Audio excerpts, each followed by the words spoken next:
Hello mga kababayan. So guys, ako nalilito talaga ako dito kay Vic Rodriguez.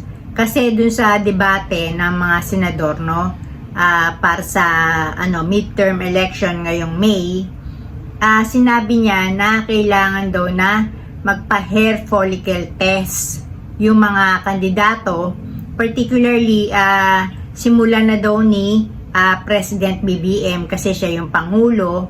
Tapos sinasabi niya na lead by example.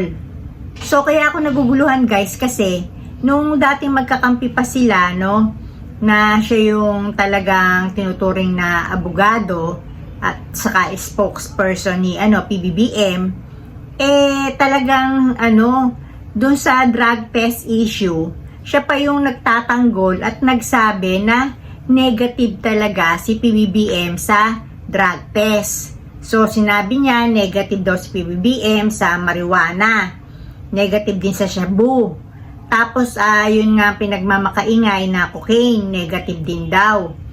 So kumbaga man, sabi pa niya wala na siyang masabi dahil talagang hindi maunawaan nung ayaw umunawa at hindi maintindihan nung ayaw umintindi.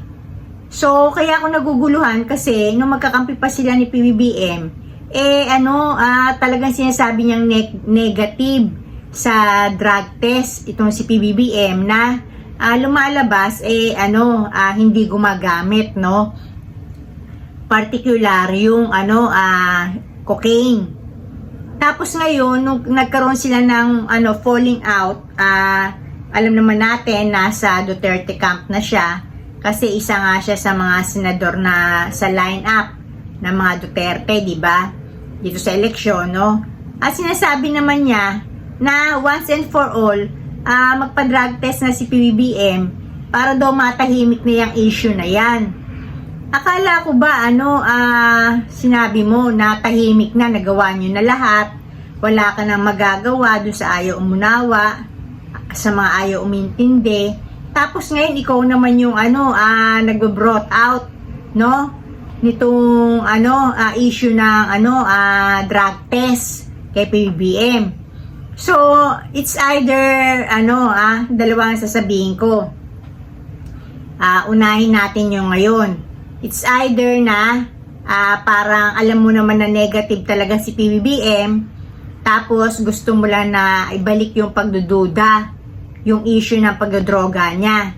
Na halimbawa, totoo naman na negative siya, ikaw mismo nagkumpirma nito, in-interview ka pa, na sinasabi mo talagang negative si BBM sa lahat halos ng klaseng droga sa market, marijuana, shabu, cocaine. Nilahat mo na yan na hindi siya gumagamit niyan dahil nga negative siya dyan sa lahat na yan. O yung ikalawa naman, na iniisip ko naman, alam mo naman talaga na hindi negative si BBM nung dati. Tapos, kumbaga man, nagkutsaba kayo para magawa ng paraan na lumabas na negative siya. Although, ikaw mismo alam mo na gumagamit talaga si PBBM. Tapos, isa ka sa nakikutsaba na gawa ng paraan paano siya nag-negative dati. So, kung ito ang katotohanan na sinasabi talaga ni pinagpupumilitan niya, talagang gigil na gigil si Vic Rodriguez na gusto niya talagang mag-undergo ng drug test ulit, no, si PBBM, halimbawang alam naman pala niya na gumagamit at hindi naman pala negative talaga, malaki problema nitong si Vic Rodriguez.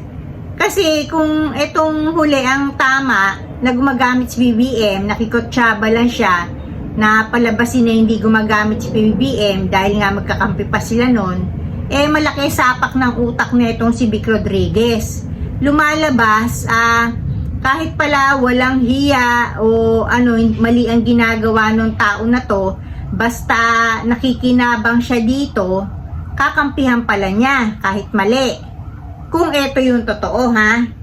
Kasi nanggigigil siya na hindi ko malaman kung ang gusto lang niya ibalik yung issue na yun kahit alam naman niya na nahimik na alam na ng tao na negative siya dati, pilit niyang ginigising naman tong issue ng drug test hair follicle test, no?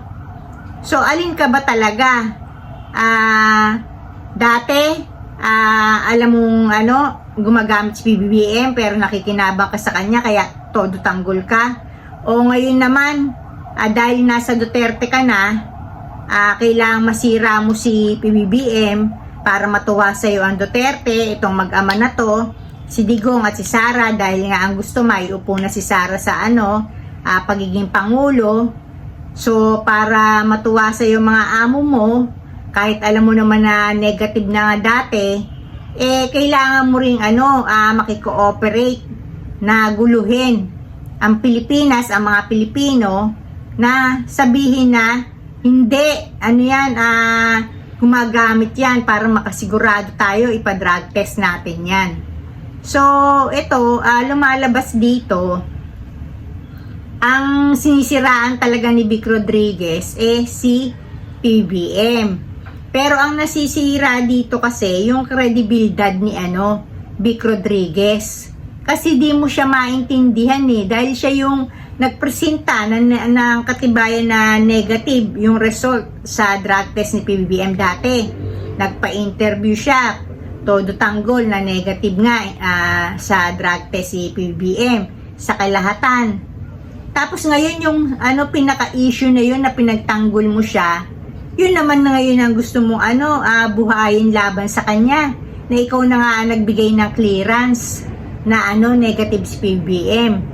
Kaya ang lumalabas dito, yung pagkatao ni Vic Rodriguez ang mabantot. Ang kumbaga man, ang kanya, pwede siyang kumampi sa mali, basta makikinabang siya dito, or pwede naman na kahit walang ginagawa yung taong mali o nasa tama yon, pero dahil kalaban mo na siya ngayon, gagawin mo naman lahat para masira yung tao. So, hindi ko alam So, guys, eto ang nalantad dito, yung pagkatao ni Vic Rodriguez, no? Minsan kasi, ang tao naninira sa kapwa niya, hindi niya alam yung sarili niyang kredibilidad ang nasisira dun sa kanyang ginagawa o dun sa intention niya. So, ito yung pinakamagandang example si Vic Rodriguez, no? Na lumalabas, hindi to pwedeng maging senador. Kasi, pag pala may mga anomalya sa Senado, pwede siyang tumulong sa pagtatakip nun as long na magbe-benefit siya. Dun sa, dun sa sitwasyon, o kumbaga man, kung may reward pala yun, o may pakinabang siya, doon siya, kahit mali yun, basta ang sa kanya, self-interest lang. So, hindi interest ng bayan. So, guys, kayo na magpasya kasi boto nyo yan So, kumbaga man, boto nyo, boses nyo. Pero sana gamitin nyo sa tama, no? Kasi nakakaawa ang future generations natin. Ang mga senador na iboboto nyo, 6 years yan na nandiyan dyan, pasasahurin ng gobyerno. Tapos kung tiwali, wala ka namang magawa dahil wala namang hindi mo naman basta pwede sipain yung mga yan. Antayin mo na lang kung kukunin sila ni Lord o kaya naman magkakaroon ng mabigat na karamdaman talaga. Pero makakapal mukha ng mga yan kahit may mabigat na karamdaman, kahit hindi umattend sa mga sesyon, no? Kukunin nila mga sahod nila.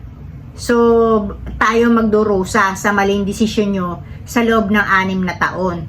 Gamitin nyo ang boses nyo, bumoto ng mga tamang tao dito sa halalan sa Mayo 2025. So, dito na ako guys and blessings everyone. Bye!